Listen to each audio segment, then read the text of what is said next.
गोटे के प्रणाम करै छी। आइ हम अहाँ सबके बीच एकटा पाबनि के फूल छींटे के गीत गाबि रहल छी। नीक लागे तो मैथिली लोकगीत चैनल के लाइक शेयर और कमेंट कऽ देबै। तो सुनू ई पाबनि के फूल छींटे के गीत। जय मिथिला, जय मैथिली।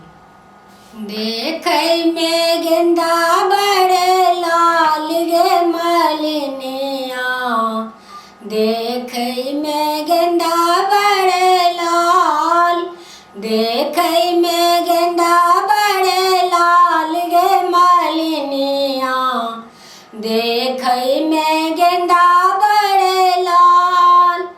कथी में लोढ़ब बेली चमेली, कथी में लोढ़ब बेली चमेली, कथी में लोढ़ब गुलाब गे मलिनिया, देखै में गेंदा बड़ लाल, देखै में गेंदा बड़ लाल गे मलिनिया, देखै में गेंदा बड़ लाल।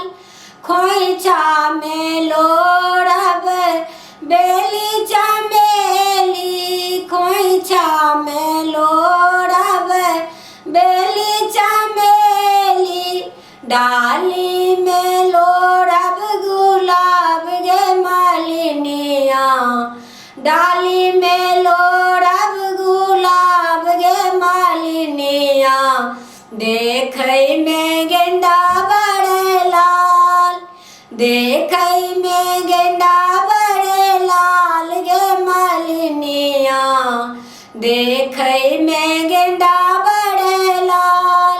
किनका चढ़ायब बेली चमेली, किनका चढ़ायब बेली चमेली, किनका चढ़ायब गुलाब गे मलिनिया, देखै में गेंदा बड़ लाल, देखै में गेंदा बड़ लाल गे मलिनिया, देखै में गेंदा बड़ लाल। बिसहरी चढ़ायब बेली चमेली, बिसहरी चढ़ायब बेली चमेली, गौरी चढ़ायब गुलाब गे मलिनिया, देखै में गेंदा बड़ लाल, देखै में गेंदा बड़ लाल गे मलिनिया, देखै में गेंदा बड़ लाल।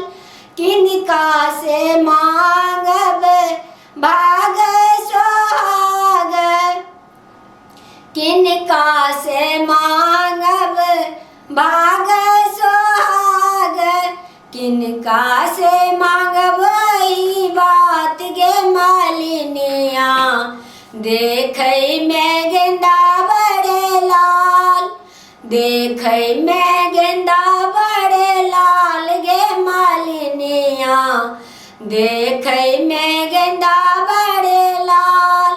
बिसहारा से मांगब भाग सोहाग, बिसहारा से मांगब भाग सोहाग, गौरी से मांगब ई बात गे मलिनिया, देखै में गेंदा बड़ लाल, देखै में गेंदा बड़ लाल गे मलिनिया, देखै में गेंदा बड़ लाल।